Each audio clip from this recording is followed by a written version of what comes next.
Bonjour à tous et bienvenue sur Team Chronicles, l'équipe voix posée pour le Commander. Le 21 avril, c'était le Zap Palaiso à 96 joueurs. Comme d'habitude, on se retrouve maintenant pour l'analyse. Dans le field, déjà, il y avait 37 jeux contrôle. Il y avait 5 Willero Kenris, 4 Narzet, 4 Proche, 3 Niv-Mizzet Parrain, le dernier, 3 Chrome Timna, 2 Brago, 2 Kess, un grand arbitre Augustin IV, un Aminatou, un Léovold, un Lord Windgrace, un Muldrota, un Ojutai, une Queen Marchesa, un Scarab God, une Varina Lich Queen, une Vandilion Click, un Venser, un Thrasios Chrome et un Akiri Silas.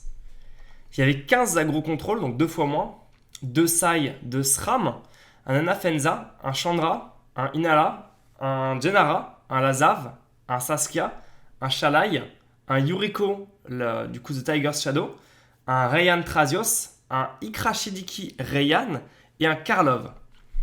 Il y avait 20 agros plus all-in, donc généralement des agros rouges, qui sont 6 Karizev, 5 Tajik, 3 Arabo, 2 Zizamaru, 2 Najila, un Judith et un Kitéon.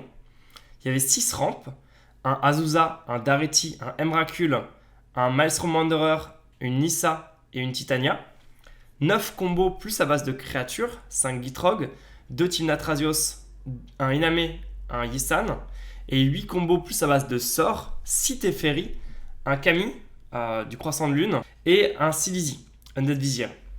Donc là, ce qu'on voit, c'est que Control est encore en gain de popularité depuis février en fait, alors que Agro et Ramp sont un petit peu en baisse.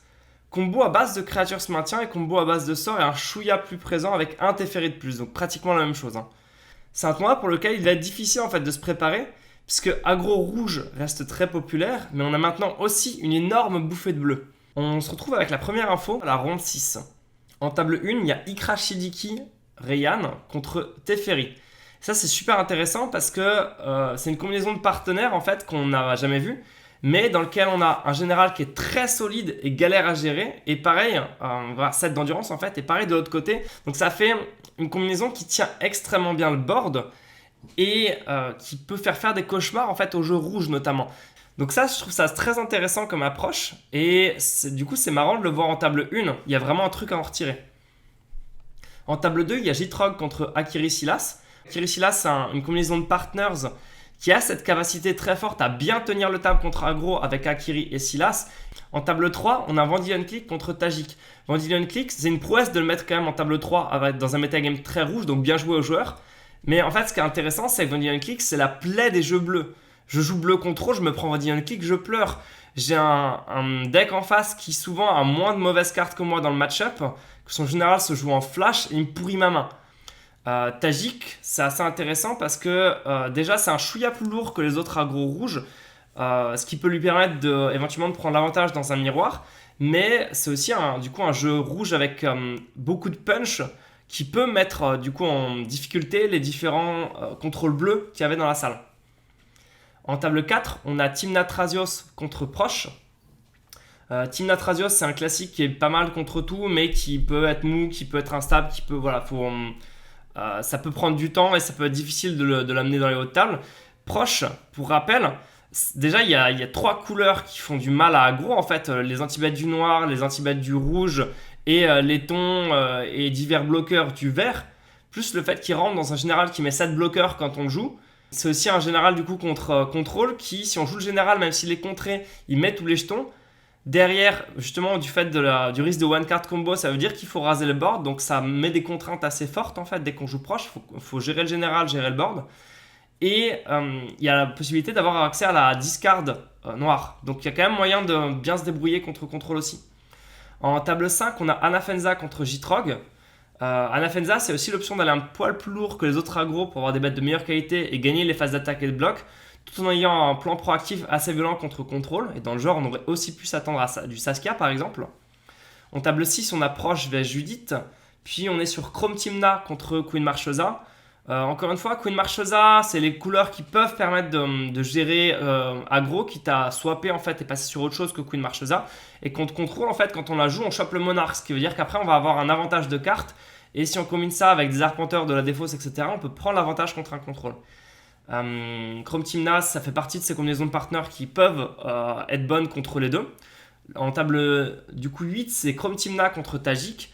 En top 8, dans les faits, ça nous donne donc la liste suivante. On a Tajik contre Tymna Chrome, Proche contre Jitrog, Tymna Trazios contre Ikra Shidiki Rayyan et Akiri Silas contre Teferi. Dans le match-up Tajik contre Tymna Chrome, comme je vous l'ai dit, Tymna Chrome, il a 4 très bonnes couleurs, 2 généraux pour encaisser l'agression de Tajik, le lien de vie de Tymna, les 4 points de défense de Chrome.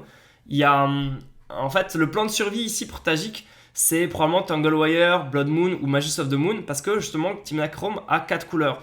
Donc attaquer sa base de mana, c'est très facile et ça a beaucoup d'impact. C'est exactement ça qu'il faut faire. Du coup là-dedans, je pense que Tajik peut arracher une partie, mais que dans les deux autres, ça va être Tymna Chrome qui va prendre l'avantage du fait de cette qualité des cartes et de ces deux généraux. Dans le match-up Proche contre Jitrog, c'est assez intéressant parce que les deux ont une capacité de kill très forte.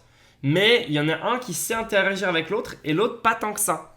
Donc c'est un match-up qui est pas facile et je pense qu'il peut être vachement intéressant à jouer. Et à voir lequel est le plus explosif. Généralement c'est Jitrog qui est le plus explosif. Mais s'il est explosif dans un anti-bet, ça a au final assez peu d'impact. Tymna Trazios contre Ikra Shidiki, c'est un petit peu dommage parce que Ikra Shidiki Rayyan, c'est un choix qui est intéressant face à aggro et contrôle, mais qui a l'air nul en fait face à combo. Parce que après il y a la défausse du noir, les anti-bêtes du noir, mais en fait gagner 1 milliard de points de vie ça n'a pas trop d'impact et les créatures qui sont dures à tuer, elles vont se faire tempo et basta. Et justement Traos Tymna c'est un combo. Donc là le plan en fait de Traos Tymna c'est d'accumuler, en fait de temporiser et de trouver sa combinaison et de partir en combo. Et il faut faire attention aux anti-bêtes et à la défausse. Mais il y a quand même moyen de bien se débrouiller, notamment parce que Ikra Shidiki Rayyan c'est pas très rapide non plus. Donc là c'est dommage parce que c'est peut-être le moment où Ikra Shidiki Rayyan s'arrête dans le top 8. Et ensuite Akiri Silas contre Teferi, ça fait partie des match-ups qui sont tendus pour Teferi. Et en l'occurrence c'est lui qui va l'emporter. En demi on se retrouve donc avec Akiri Silas contre Tymna Chrome, c'est un duel de partners. Ici c'est Akiri Silas qui l'emporte, qui a notamment une meilleure curve. Et c'est potentiellement ce qu'a joué ici. Ensuite c'est Traos Tymna contre Proche, donc deux decks qui essaient de se one shot un peu, même si Proche peut y aller juste à l'agression, il peut sacrifier des jetons etc et coller des patates à 10-11. Traos Tymna est plus rapide et plus explosif, mais Proche est plus stable et il a beaucoup de gestion. Et visiblement ça a dû payer ici puisqu'il l'emporte.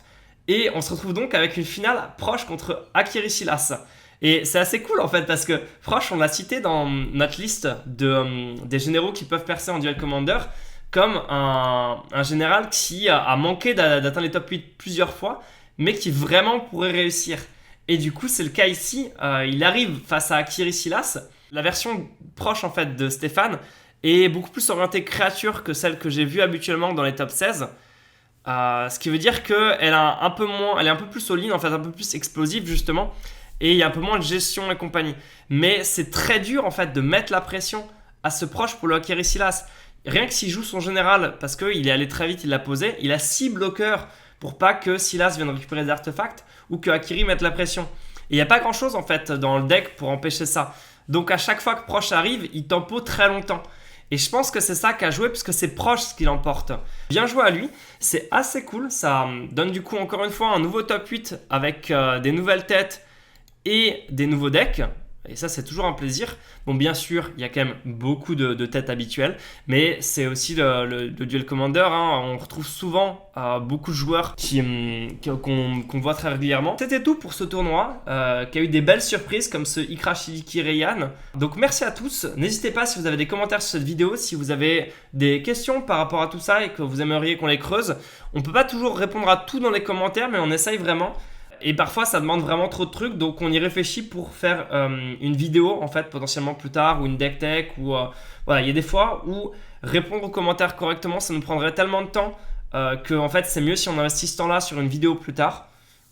Et du coup voilà, on essaie constamment de calculer pour vous offrir la meilleure expérience. Voilà, sur ce, merci à tous et bonne journée, n'hésitez pas à vous abonner et à plein de choses. Allez, ciao.